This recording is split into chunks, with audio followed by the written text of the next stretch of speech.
Vamos a estudiar ahora los números complejos. Vamos a ver primero su origen y cómo matemáticamente fue necesario crear este tipo de números. Cuando la gente empezó a pensar por qué, por ejemplo, en esta ecuación no había solución, qué número al cuadrado me da menos 9. Entonces, no podían encontrar una solución real porque todo número real al cuadrado me da positivo.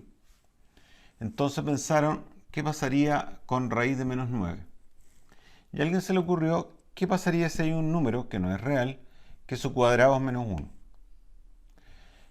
Entonces, si ocupamos esto como una definición, tendríamos que x es 3y. ¿Por qué? Porque x cuadrado sería 9y cuadrado, pero y cuadrado es menos 1, así que me daría menos 9. Por lo tanto, si existiera este número, tal que su cuadrado es menos 1, se podría resolver este tipo de ejercicio.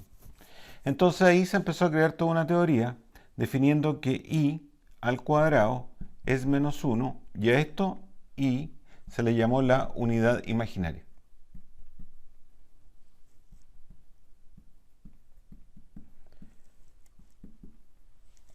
Entonces, si yo tengo que resolver, por ejemplo, raíz de menos 18 más raíz de menos 32 más raíz de menos 50, este tipo de ejercicio entonces lo que hacen es decir, ya, ese menos es porque viene del i, porque raíz de menos 1 es i, entonces colocan un i. Raíz de 18, ese menos es porque es raíz de un negativo, raíz de 32, y ese menos sale como i, raíz de 50. Raíz de 18 se descompone como 9 por 2, raíz de 9 es 3, así que te queda 3 raíz de 2i. 16 por 2 me da 32, así que me queda 4 raíz de 2i. Y esto es 25 por 2, así que te queda 5 raíz de 2i. Y si sumamos esto como si fueran términos semejantes, 3, 7, 12. Así que la respuesta sería 12 raíz de 2i. Si yo tengo un número complejo, hay varias formas de representarlo. Por ejemplo, el complejo z que aparece ahí, lo puedes poner como par ordenado. Lo puedo poner en una forma binomial. Y hay otras representaciones como la forma polar o la forma trigonométrica que no las vamos a ver acá. O también puede ser representado por el vector, que parte del origen hasta el punto A, B. Hay esas tres formas de representarlo. Pero lo importante es que acá A se denomina la parte real. Y el que acompaña a la unidad imaginaria, el B, se llama parte imaginaria.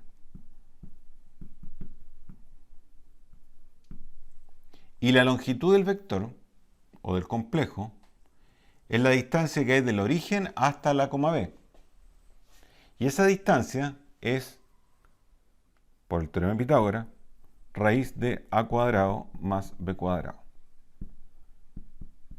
Esto se denomina la longitud o la norma del complejo, también el módulo del complejo a, b, que sería siempre un número real.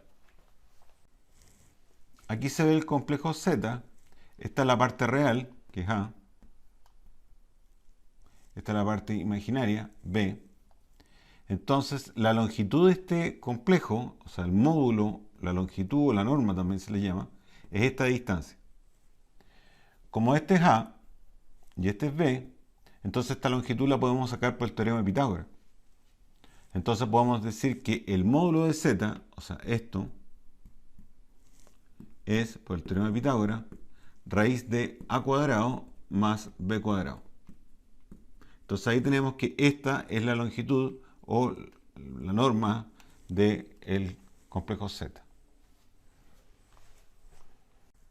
En esta figura se muestra dónde está el complejo z, que es a, b, el z conjugado, que es a, menos b. Fíjense que son simétricos respecto al eje x, que es el eje real. Acá se ha representado menos z. Si aquí está z, aquí está su opuesto o inverso aditivo, z menos z. Otra cosa que hay que darse cuenta, que los tres complejos están a la misma distancia del origen. Por lo tanto, z, que es este, z conjugado, y menos z tienen la misma longitud o el mismo módulo. Vamos a ver ahora las operaciones con números complejos. Como veremos a continuación, las operaciones tienen las mismas propiedades que los números reales. Por ejemplo, tanto la división como la multiplicación son conmutativas, se pueden sumar términos semejantes, se eleva al cuadrado al igual que los reales, etc. Por ejemplo, si me piden sumar dos complejos, 2 más 3i, y lo sumo con menos 12 más 8i, sumamos igual como si fueran términos semejantes. O sea, 2 con menos 12 me da menos 10 y 3i más 8i son 11i. Si tengo que restar, por ejemplo, 5 menos 7i, le resto 4 menos 2i. Acá este menos hace cambiar los signos de los términos que están dentro del paréntesis. Por lo tanto me queda 5 menos 7i menos 4 más 2i. Y procedo a hacerlo de la misma forma como lo hicimos anteriormente. 5 menos 4, 1, menos 7 más 2, menos 5. Y lo hacemos igual como si fueran términos semejantes. En el caso de la multiplicación, por ejemplo, esto multiplicado por 1 menos 3i, vamos a ir multiplicando usando la propiedad distributiva, es decir, este con ese con ese, ese con ese y ese con ese. De la misma forma cuando multiplicamos dos binomios.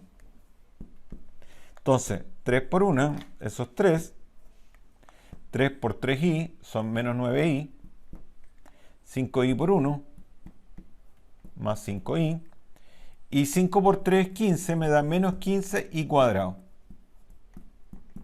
Pero i cuadrado, por definición, es menos 1. Así que me queda 3, y aquí me queda más 15, serían 18. Menos 9 más 5i, menos 4i. Y ese sería el producto entre estos dos binomios. Ahora, vamos a dividir. Por ejemplo, 2 menos 3i dividido por 4 más 2i. Para poder dividir números complejos, vamos a amplificar por el conjugado del que está aquí abajo.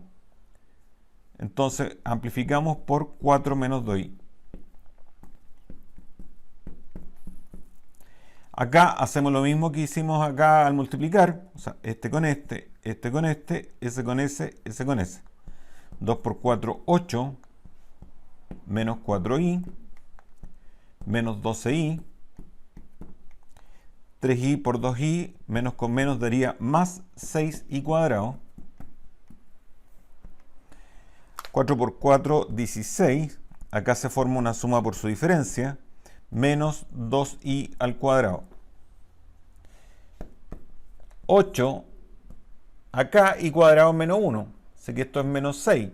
8 menos 6, 2. Menos 16i. Y esto me da 4i cuadrado. Y cuadrado menos 1. Así que esto es menos 4. Con el menos de acá quedaría más 4. Y 16 más 4, 20. Esto lo podemos dividir en dos partes. 2 partido por 20 menos 16 veinteavos i. O un décimo, simplificamos por 4, menos 4 quintos i. Y ese sería el complejo resultante, donde esta es la parte real y esta es la parte imaginaria.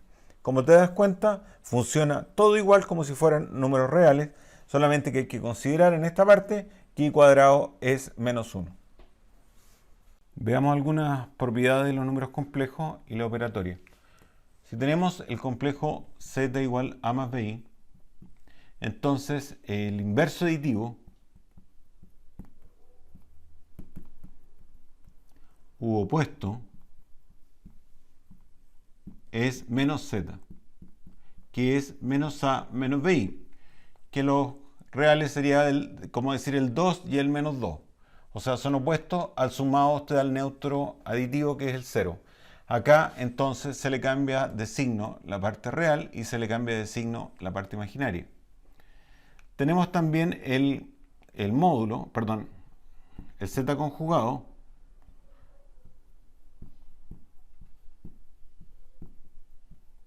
que es a menos bi. Este z conjugado entonces resulta de cambiar de signo la parte imaginaria. Está también el inverso aditivo, perdón, el inverso multiplicativo,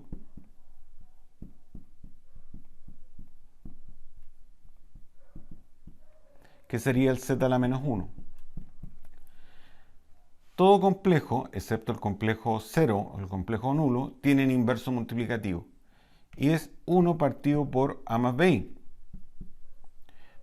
Para poderlo poner en la forma binomial, tenemos que amplificar por a menos bi, que es el conjugado de a más bi. Aquí te queda una suma por su diferencia. Aquí te queda a menos bi. Esto es b cuadrado y cuadrado es menos 1.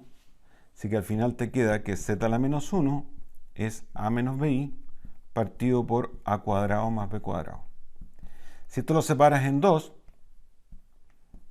tendría entonces esta forma.